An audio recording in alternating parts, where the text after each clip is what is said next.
कि जखम देख जात बड़ू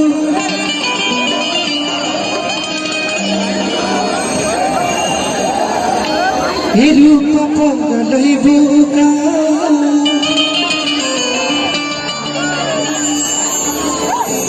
हमरा के छोड़ के दोसरा लागे जइबू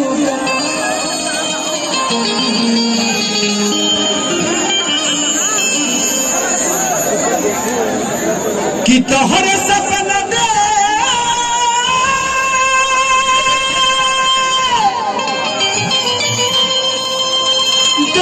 देखिले आई सिरे कि ये जानी रात से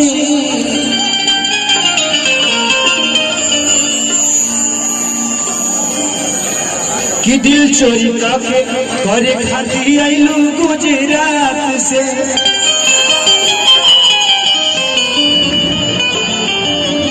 प्लीज डोंट माइंड, हम किसी को नहीं बोल रहे हैं कि जा जाइबू तो जा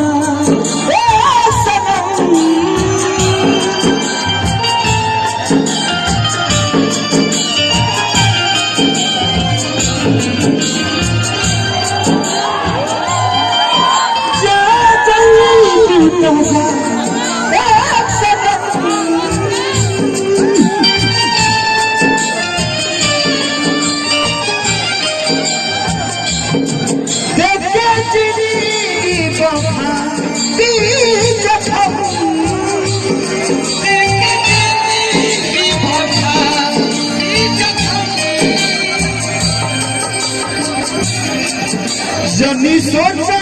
हमारा बारे में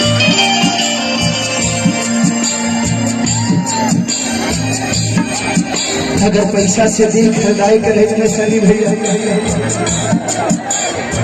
तब तक ले हमारे दिल से घर भर गए रहे। जनी सोचा हमारा बारे में हरा खातिर हमारा